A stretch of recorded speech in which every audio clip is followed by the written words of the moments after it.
Naitwa Mohamed Ramadhan, ni mkurugenzi mtendaji halmashauri la Magu ambayo iko mkoa wa Mwanza.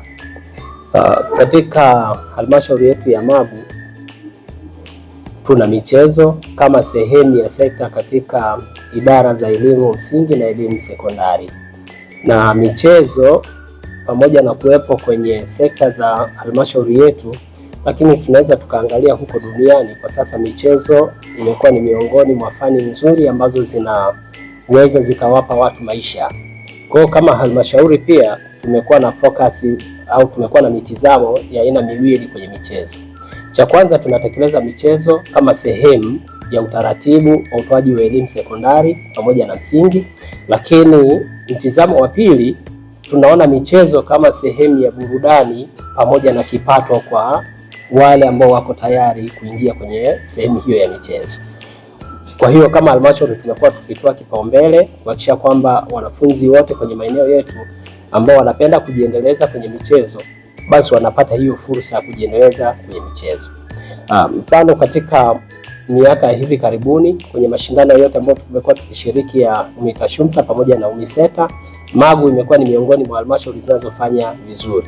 Kwa mwaka huu 2026 kwa upande wa UMITASHUMTA, Magu tumekuwa watano mfululizo kimkoa, ikionyesha kwamba tunafanya vizuri kwenye michezo, lakini pia watoto wetu wanapata physical exercise nzuri kwa ajili ya kuimarisha kwenye afya zao.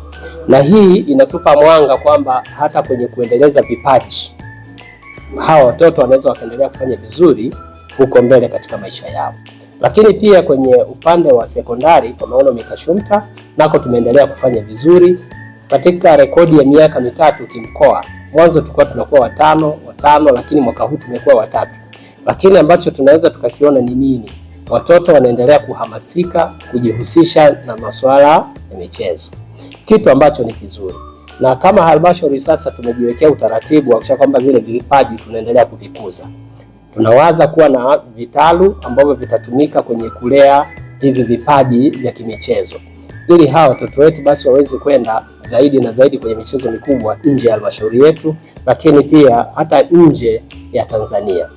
Na kwa sasa tutaanza kwenye zile shule zenye bweni kwa upande wa O-level, tutaanza kutengeneza vitalu huko ili watoto wanapokuwa wakipata masomo yao basi waendelee kupata na fursa ya kufanya shughuli za kimichezo.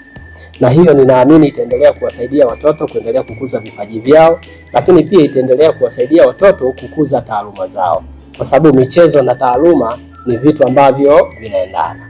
Katika ujumla wake, niendelee kuwashukuru walimu wangu pamoja na wataalamu wa michezo kwa maana ya sekta ya utamaduni kwa kazi kubwa ambayo wanaendelea kuifanya, lakini pia naendelea kuomba ushirikiano wa wadau mbalimbali wakiwemo wazazi kuwaruhusu na kuendelea kuwasaidia watoto kuendeleza vipaji vyao vya kitaaluma pamoja na michezo. Nashukuru sana.